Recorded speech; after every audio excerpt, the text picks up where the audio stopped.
Nadie imaginaba que esa mañana tranquila en la frontera norte se convertiría en una tragedia nacional. Claudia Sheinbaum había llegado sin prensa, sin protocolos exagerados, solo con su equipo cercano y un par de agentes locales. Quería ver con sus propios ojos las condiciones de los albergues, pero alguien más lo sabía, alguien que no tenía buenas intenciones, y solo un hombre estaría en el lugar correcto en el momento exacto. El sargento Carlos Cornejo no era parte de la comitiva presidencial. Estaba allí como parte del operativo habitual de patrullaje. A diferencia de otros, no le emocionaban las visitas de altos funcionarios. Pero ese día, algo le decía que debía estar alerta. Su instinto, forjado por años de servicio, no fallaría. Y cuando escuchó el primer disparo, no lo pensó dos veces. La presidenta caminaba entre carpas improvisadas cuando una figura entre la multitud levantó el brazo y apuntó. Fue cuestión de segundos. Carlos gritó su nombre, corrió y se interpuso entre el tirador y la mandataria. El estruendo retumbó. Un disparo atravesó el aire, y cuando todos se agacharon, Carlos cayó al suelo, con sangre en la camisa. El silencio fue absoluto. Si quieres saber cómo termina esta historia de valentía y redención, suscríbete ahora mismo y acompáñanos en este viaje lleno de emoción. Todo ocurrió en cuestión de segundos. La presidenta Sheinbaum estaba saludando a un grupo de mujeres migrantes cuando el sonido seco de un disparo rompió la calma. Carlos Cornejo estaba a pocos metros, observando desde la sombra de una carpa. Cuando vio al hombre levantar el arma, su cuerpo reaccionó antes que su mente. Gritó «¡Al suelo!» y corrió sin pensar. El proyectil ya había sido disparado. Carlos se lanzó de frente, cubriendo a la presidenta con su cuerpo. El impacto lo empujó hacia atrás, mientras ella caía con él. Los gritos comenzaron a llenar el lugar. Agentes corrieron, civiles huyeron, y el atacante fue detenido por dos guardias. Claudia, en el suelo, apenas podía respirar. Miró a Carlos y vio su uniforme manchado de rojo. «¡Está herido!», gritó uno de los escoltas. Carlos aún estaba consciente, pero su rostro mostraba dolor. «¿Está bien, presidenta?», murmuró con la voz débil. Claudia asintió, sin creer aún lo que había pasado. «Te salvaste por segundos», dijo uno de los paramédicos al llegar. La bala iba directo al corazón, pero encontró otro destino. Lo llevaron en una ambulancia escoltado por policías y militares. En redes sociales, el video ya circulaba. Un hombre uniformado lanzándose frente a un disparo por la presidenta.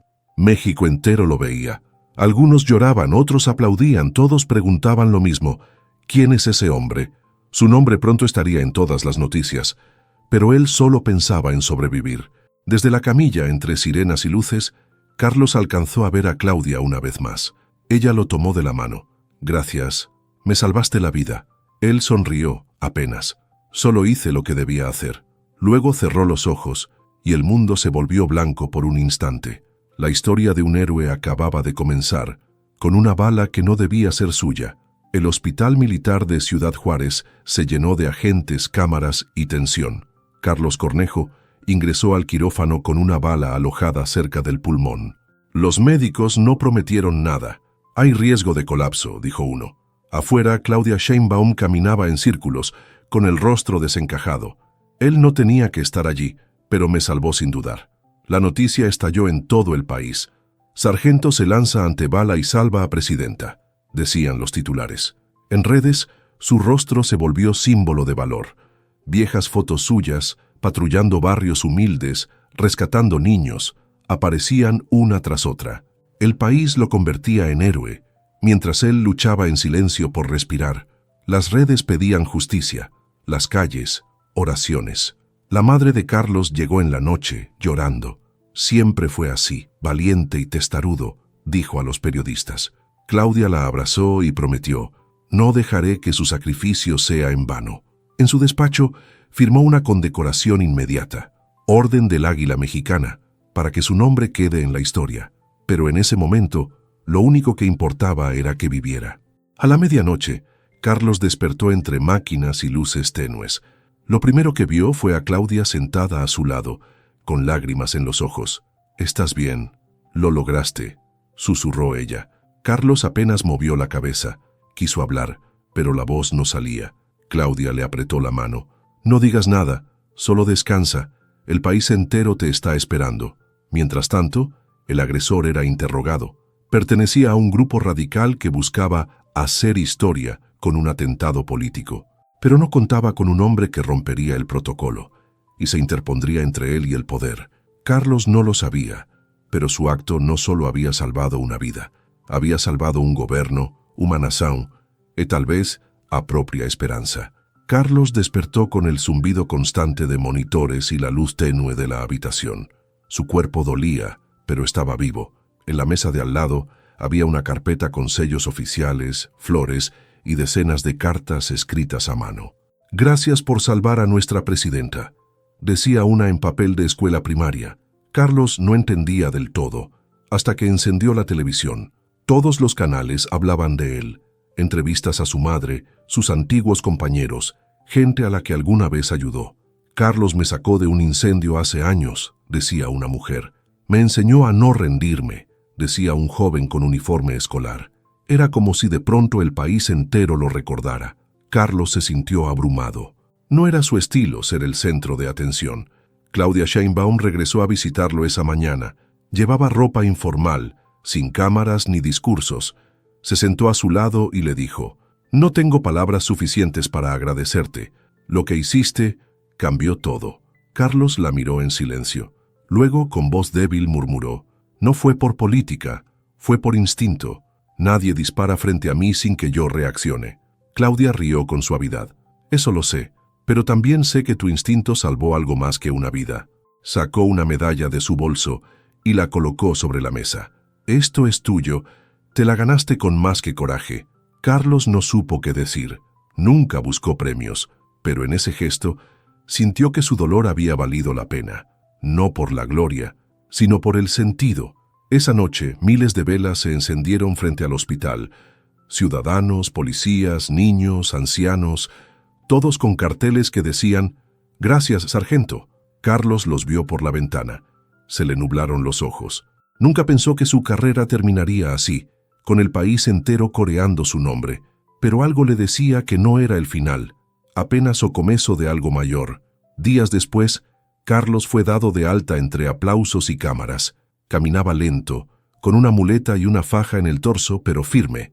Afuera una multitud lo esperaba con flores y banderas. Algunos gritaban su nombre como si fuera un campeón olímpico. Él solo sonreía tímido, sin saber bien cómo reaccionar ante tanto amor y tanta exposición.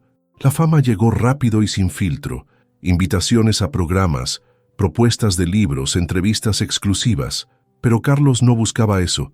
Volvió a su casa, un pequeño departamento lleno de recuerdos de servicio, y se encerró por días.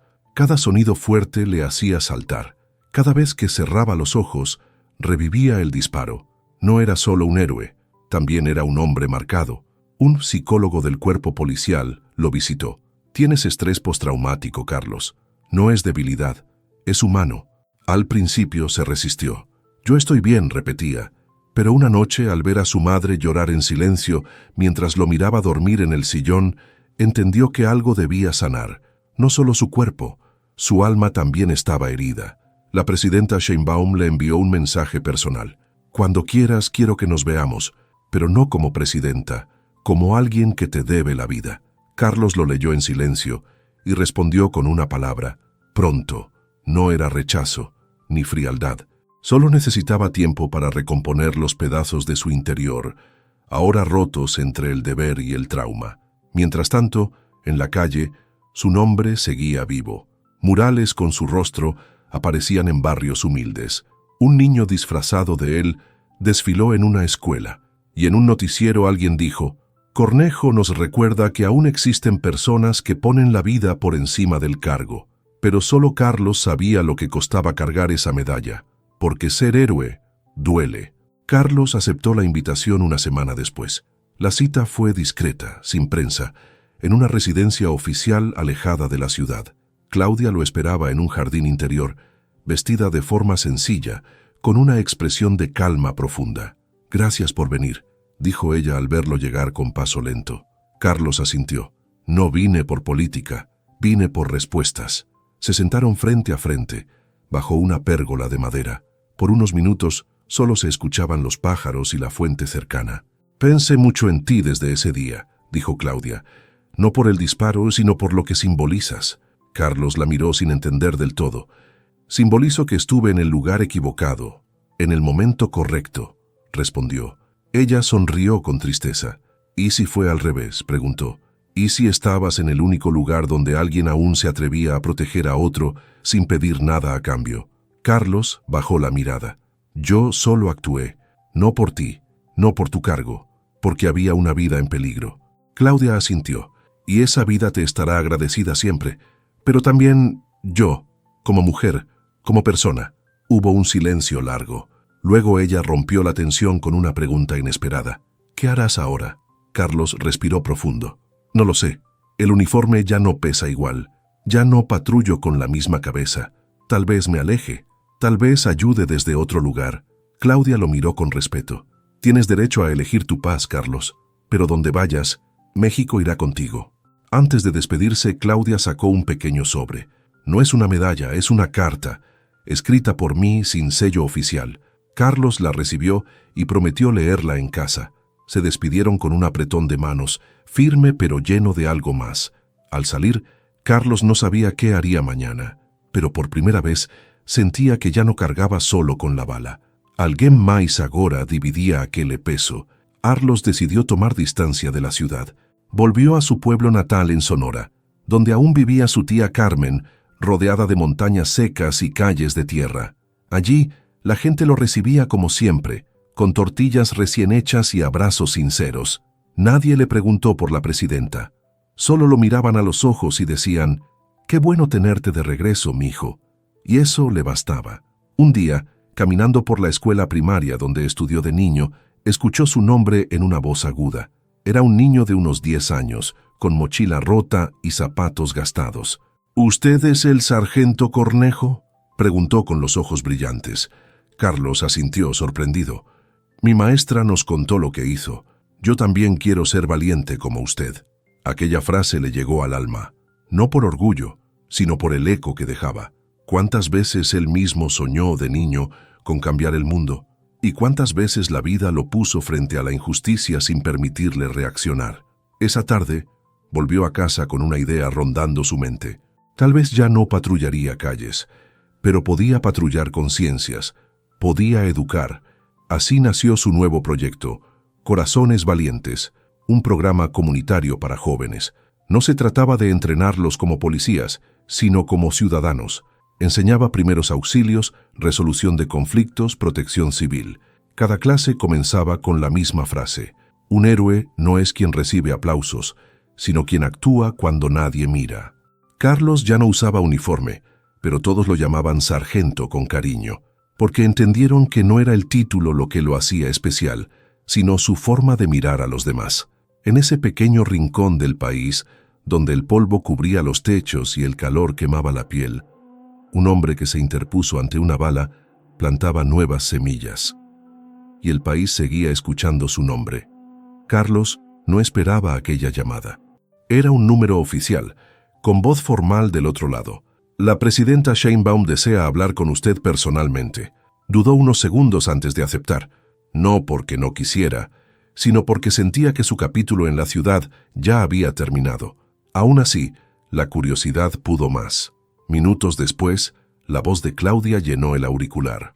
«Carlos, estoy formando una nueva Comisión Nacional de Seguridad Ciudadana y quiero que tú seas parte de ella», dijo sin rodeos. «No como policía, sino como formador, como guía. Necesitamos más Cornejos en este país». Carlos guardó silencio. Era una oportunidad inmensa, pero también un peso. No se veía de traje, entre oficinas, lejos del polvo y los niños. Piénsalo. No te pido que dejes tu vida actual, te pido que la compartas con más gente, insistió ella. Carlos prometió responder en unos días. Colgó el teléfono y salió a caminar por el pueblo. Cada rincón le hablaba de su raíz, pero también sabía que su historia ya no era solo suya, pertenecía a otros, a jóvenes que esperaban ejemplos vivos. Habló con su tía, con los vecinos, con los alumnos del programa. Todos lo animaron. «No te vas, Carlos. Solo vas más lejos para que otros también aprendan». dijo un anciano en la plaza. Esa noche leyó la carta que Claudia le había dado semanas atrás. En ella, una frase destacaba en tinta azul: «Lo que hiciste no fue un acto de heroísmo, fue una lección, y necesitamos más maestros como tú». Al amanecer, Carlos hizo su maleta.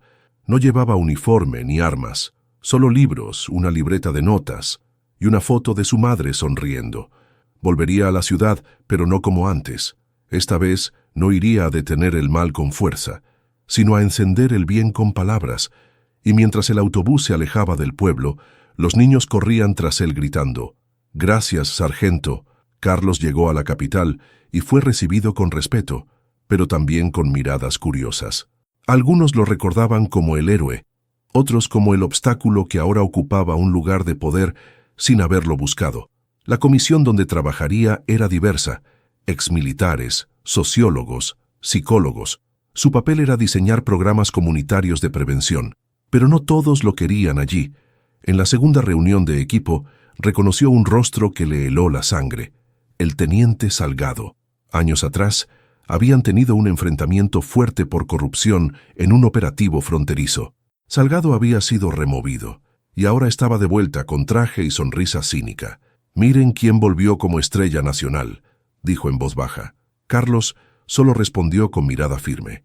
Los primeros días fueron tensos. Salgado cuestionaba cada sugerencia, desafiaba sus ideas frente al grupo. Carlos se mantuvo sereno, concentrado en su propósito. Pero una noche encontró su casillero abierto, y adentro, una bala sin nombre, pero con mensaje claro: «No te metas donde no te llaman». El pasado quería asustarlo, pero él ya conocía el sabor del miedo, y lo había vencido. Claudia lo citó en privado. «Sé que Salgado es problema, pero tú no estás solo.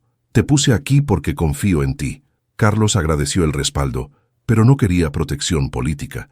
Quería que lo dejaran hacer lo que sabía. «Si quieren guerra, yo no voy a darla. Voy a dar resultados», dijo.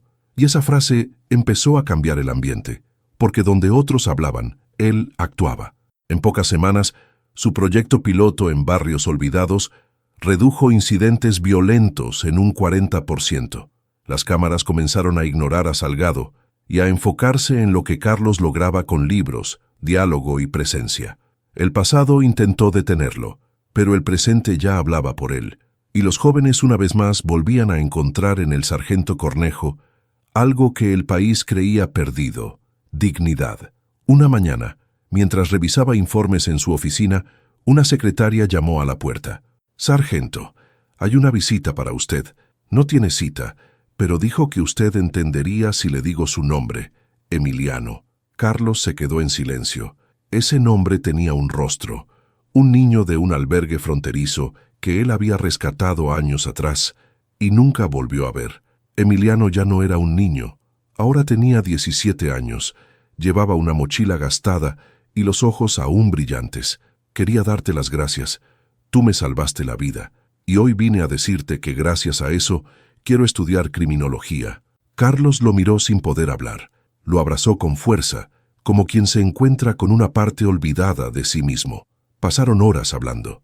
Emiliano le contó que vivía en un albergue, que había leído cada nota sobre él, y que sus amigos lo llamaban el mini Cornejo. Carlos rió por primera vez en semanas.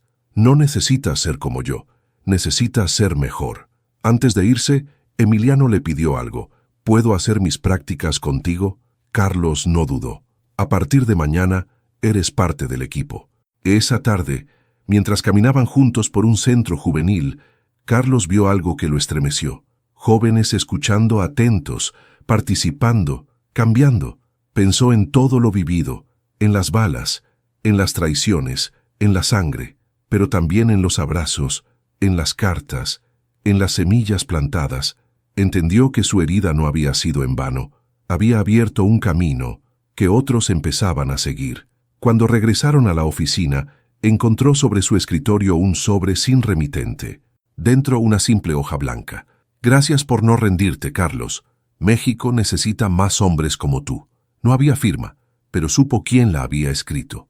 A veces las palabras más importantes llegan en silencio, y él, que había salvado una vida, ahora ayudaba a construir cientos más. El Auditorio Nacional estaba lleno.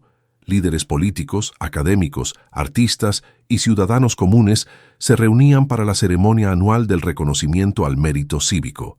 Cuando el presentador pronunció su nombre, todos se pusieron de pie. Carlos subió al escenario en silencio, con el rostro sereno. Llevaba un traje sencillo, sin medallas, sin uniforme. Solo su historia lo vestía. Claudia Sheinbaum fue quien entregó el reconocimiento. Este país te debe mucho, Carlos, no solo por salvar una vida, sino por recordarnos que aún existen corazones dispuestos a sangrar por otros. La ovación fue larga.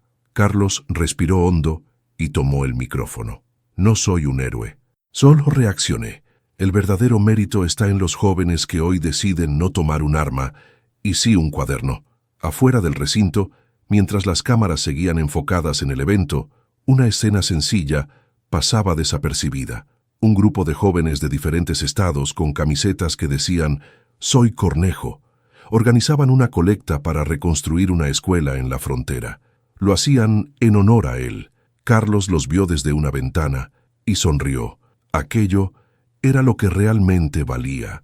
Esa noche, ya en su casa, recibió un mensaje de Emiliano, una foto suya en su primer día como voluntario en un centro juvenil. «Gracias por mostrarme el camino», decía. Carlos respondió con solo 3 palabras: «Hazlo por otros», porque entendía que su legado no eran premios, sino la cadena de actos silenciosos que nacen cuando alguien decide no rendirse. Sentado en la oscuridad, Carlos recordó aquel día en que una bala cambió su destino. No solo salvó una vida, salvó la suya.